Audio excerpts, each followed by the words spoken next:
Bonjour tout le monde, je vous fais une vidéo aujourd'hui que je reporte depuis très longtemps. Donc, ça va être sur les poules pondeuses au niveau du choix.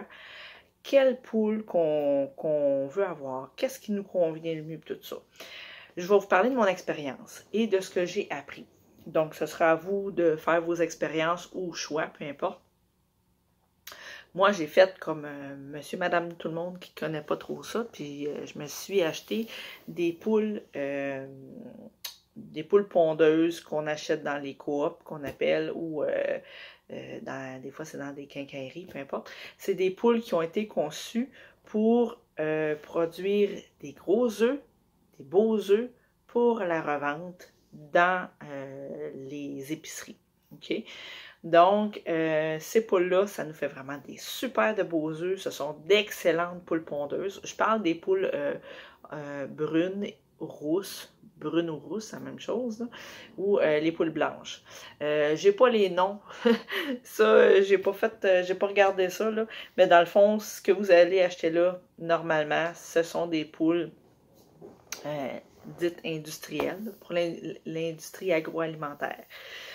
Alors, moi, j'ai été me chercher deux poules là, puis j'ai entrepris de suivre une formation par la suite. Je sais pas si je l'avais faite avant ou après, mais une formation sur la garde de poules, pardon, à la maison. Et puis, c'est une formation en ligne que j'ai suivie. Au travers de ça, j'ai trouvé quelqu'un d'autre qui faisait de la formation aussi en ligne ou non, là. Et puis, ben moi, à ce moment-là, j'étais tombée sur la chaîne de Martin Boisvert de Néoterra. Fait que j'ai fait sa formation. Puis, à un moment donné, il parle de ça.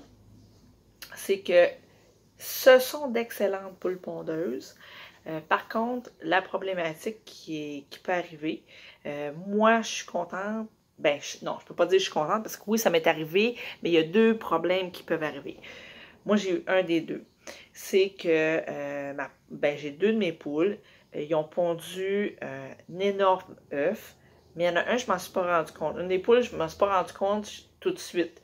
Mais la première, quand c'est arrivé, je vais rechercher l'œuf, puis je fais oh my god, j'en ai ri. Comme ça se peut pas. Je dis ça a dû faire mal quand ça a passé. Ben oui, c'est comme quand tu accouches d'un bébé puis que ça déchire. Ben ça y a fait la même chose. C'est ce qui crée une péritonite. Fait que ça fait une infection au niveau des organes internes de la poule, des organes génitaux. C'est là que tout sort par là, hein, les selles, en tout cas, les excréments et l'œuf, tout sort par là. Fait que ça crée une infection qui se guérit pas. C'est ce que moi j'ai consulté un vétérinaire, puis c'est ce qu'on me dit. Ça guérit pas. Fait que les premiers temps, la poule, tu vois qu'elle est inconfortable, qu'elle est pas bien. Puis là, ça va un peu mieux. Puis là, des fois, tu penses que c'est fini. Puis là, elle fait le point un petit peu. Comme dans une journée, là, elle peut avoir des petits moments là, qu'elle n'a pas l'air affilée. Puis là, après, ça a l'air correct. T'sais. Fait que ça peut durer longtemps. Là. Ils peuvent durer 6 mois, 8 mois, mais elles ne pondent plus. Un coup qu'elle a pondu cet œuf-là, c'est fini. La poule ne pondra plus jamais. Ça, c'est pas moi qui l'invente, j'ai été consulter le vétérinaire, puis c'est ça. Fait que la poule, elle ne pourra plus jamais pondre. Fait que moi, j'ai décidé de la garder jusqu'à temps que je pense que je ne pouvais plus rien faire. Malheureusement, je m'en attendais pas. Ça ne m'a pas averti. J'arrivais un bon matin à l'automne, puis la poule était en dessous du poulailler. Puis c'était un matin très, très froid. Elle était là debout, puis elle aurait dû être dans le poulailler parce que c'est vraiment froid, là. Puis elle était fiévreuse, elle ne voulait pas. Puis moi, j'ai fait ce que je pensais le mieux. Puis je pense que je l'ai peut-être achevée, mais elle serait morte pareil, ça c'est sûr. Mais elle est morte dans mes mains, là. Tout ça pour faire une histoire courte, là. Moi, j'ai mis de la paille, puis je l'ai mis d'une boîte, puis j'ai dit, je vais essayer de la réchauffer. Elle doit avoir chaud, mais quand tu as chaud et tu as de la fièvre, c'est pas bon de te découvrir, parce que c'est ça qu'ils disent, là, que c'est pas bon, là, parce que c'est la température interne du corps qui, en tout cas. J'ai voulu bien faire, puis en tout cas, en fin de journée, à un moment donné, j'ai dit, je vais la prendre pour garder quelque chose, puis elle a agonisé dans mes mains, puis elle est morte. Puis je pleurais toutes les larmes dans mon corps. Moi, je suis attachée à mes poules. Si vous avez vu mes vidéos, ils étaient très, très, très gâtés. Fait que ça m'a déchiré. J'ai eu vraiment de la peine. Puis là, ben c'est ça. Moi, je savais pas ça, là, à ce moment-là, là, que ça pouvait arriver faire ça. Fait qu'ensuite de ça, ben là, j'avais juste 2 poules au début. Fait que là, il m'en restait rien qu'une. Puis j'ai trouvé quelqu'un qui en avait 2, qui me les a données. Fait que je les ai introduits avec ma nouvelle poule. Puis quand j'arrivais au printemps suivant, il y en a une qui s'est fait prendre par un chat, pas un des miens, un chat sauvage. Puis elle est morte. Il m'en a resté 2. Puis ben il y en a une que c'est arrivé la même chose. Elle a eu encore une péritonite. Et puis souvent tu pouvais voir au niveau de l'abdomen, c'est rouge vif. Là. Des fois on pense que c'est les poux, mais le vétérinaire, elle me disait que puis il n'y a pas de plumes. Les plumes s'en vont, en tout cas. Puis c'est chaud. Là, ça va être chaud, ça va être mou, jello un peu, je peux comment dire ça, là. Fait que c'est ça, c'est qu'ils ont une infection, puis ils peuvent pas sortir ça, en tout cas, c'est très malheureux. Puis moi, finalement, elle a toffé jusqu'à temps que moi, j'ai dû déménager. Je pouvais pas amener mes poules, je voulais les emmener, on pensait que je pouvais les emmener, puis finalement, je pouvais pas. Fait que là, j'ai pris la décision, je pouvais les donner à une madame, mais là, elle serait morte pareil. Quand une poule, elle a une maladie latente, qui est comme en veilleuse, si on veut. S'il y a un choc de déménagement, généralement, là, elle tombe malade puis elle décède. Ou elle tombe malade pendant qu'on contamine autre, peu importe, c'est selon le cas. Fait que là, j'ai pris ma décision, je savais qu'elle ne pondait plus. La madame n'aurait pas voulu, une poule qui ne pond pas, tout ça. Fait que j'ai décidé de mettre fin à ses jours. De toute façon, elle aurait souffert encore plus avec le temps. À un moment donné, ils peuvent plus, là, t'sais. Pourquoi je vous parle de ces poules-là? C'est versus les poules de race. Les poules de race, ben eux autres, semble-t-il que moi, ce que j'ai vu, ce que j'ai entendu, c'est pas des choses qui sont fréquentes. Puis une autre chose qui peut leur arriver, au lieu de la péritonite, ils peuvent avoir, la poule, elle essaie d'extraire l'œuf, mais l'œuf est tellement gros. C'est comme ça fait une sortie des organes. Fait que là, l'œuf est pris, il peut pas sortir. Puis là, des fois, il va falloir aider la poule avec, exemple, si jamais ça vous arrive, moi, ça m'est pas arrivé, mais un excellent lubrifiant, si vous regardez une de mes vidéos là-dessus, sur l'huile de noix de coco, moi, j'essaierais d'y mettre de l'huile de noix de coco. Ben, il faut aider la poule à ce que ça sorte. C'est sûr que ça va être douloureux et très, très pas agréable pour la poule, puis pour vous. En tout cas, moi, j'aimerais pas faire ça, là. Mais ensuite, ça peut que vous soyez obligé de rentrer les organes. Ben, assurez-vous d'être hygiéniquement correct, là. Fait que, puis, mais il faut soulager la poule, faut pas que l'œuf reste pris là. Ça n'a pas de sens, ça fonctionnera pas.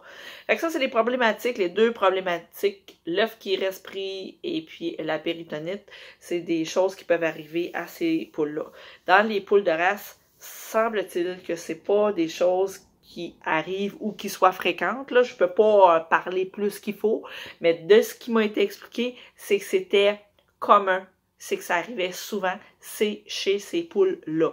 Les poules dites pour l'industrie alimentaire, OK? Alors oui, elles font de très beaux œufs, de très gros œufs.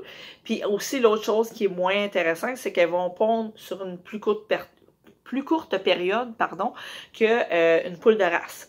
Fait que elles vont pondre à tous les jours, mais pendant moins de nombre d'années. 2 ans, 3 ans maximum de ce que je sais, moi. Vous pourrez aller faire vos recherches, je vous invite à le faire.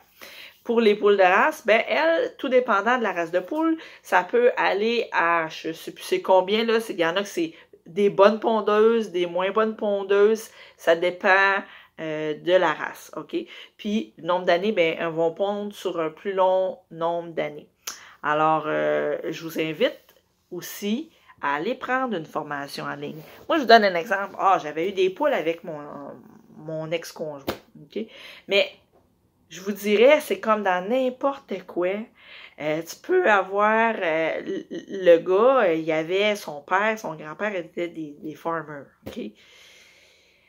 Mais, tu sais, t'as de l'eau puis la bouffe, puis eux autres, c'était ça, OK? Puis, on peut pas reprocher. S'ils ont juste connu ça, c'est correct. Sauf que, puis il n'y avait pas de liberté, là, c'était enfermé tout le temps. Mais avec la formation, on apprend beaucoup de choses utiles et intéressantes pour le bien-être de la poule, puis comment répondre à tous les besoins naturels d'une poule, comment les soigner, comment sais, tout faire comme faut, tout ça. Éviter des problèmes, prévenir des maladies, prévenir des problèmes. Moi, je ferai pas de vidéo sur chaque affaire, là. Fait que je vous invite à aller visiter voyons, le site de Néoterra de Martin Boisvert. Il y a aussi Pôle-en-Ville. Moi, je travaille pour personne. Là. Je nomme des noms, les deux que je connais. Je n'ai pas fait Pôle-en-Ville. Ça m'intéresserait de le faire, mais là, je n'ai plus de poules et je ne peux pas en avoir. Mes projets ont changé. Je suis rendue en logement. Je rêve, je m'ennuie de mes poules. Ça me fait bien de la peine, mais je peux pas en avoir. Mais je rêve du jour où je vais en avoir de nouveau. Fait que je me suis permis de faire une vidéo là-dessus parce que avoir su, peut-être que j'aurais pas pris ce genre de poule-là. Alors, je voulais vous aviser de ça. Donc, là, c'est ça, c'est la période de l'année. Je crois qu'on est le 2 mai 2021. Donc, c'est la période où les gens vont avoir leurs poules et aller chercher des poules, puis tout ça. Je voulais le faire avant mon vidéo, puis ça, le timing, ça donnait pas, puis tout ça. Donc, écoutez, s'il est trop tard, vous le saurez pour l'année prochaine. Puis pour ceux qui n'ont pas encore acheté, puis qui ne savaient pas, ben, vous allez le savoir. Puis, les races de poules, il y en a une panoplie de toutes les sortes, pour tous les goûts, exotiques. En tout cas, c'est vraiment wow. Moi, je triple, j'en veux. J'en veux, là, c'est vraiment wow. Puis Martin Boisvert, il a fait une liste de poules avec tout comment qu'elle pond, bonne ponteuse, pas bonne ponteuse, résistante au froid, pas résistante au froid. Il y a beaucoup de choses à savoir. Donc, je vous invite à très bien vous informer, OK? Et puis, faire attention aux éleveurs. Il y a des éleveurs qui sont bien consciencieux et d'autres que non.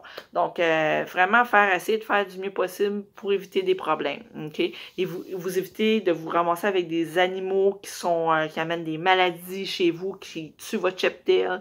Fait que c'est ça. Informez-vous comme il faut avant de vous avoir des poules de race. Quand ça vient de la coop, là, c'est moins problématique parce qu'ils ont été vermifugés, tout a été correct. Là, fait que d'habitude, là, ça, c'est pas un problème. Donc, j'espère que mon vidéo va vous avoir plu, va vous avoir intéressé. Et puis, si vous avez eu des expériences ou des choses, vous voulez laisser un commentaire. En tout cas, ça va me faire plaisir d'échanger avec vous. Si vous voulez me laisser un petit pouce, ça me ferait plaisir.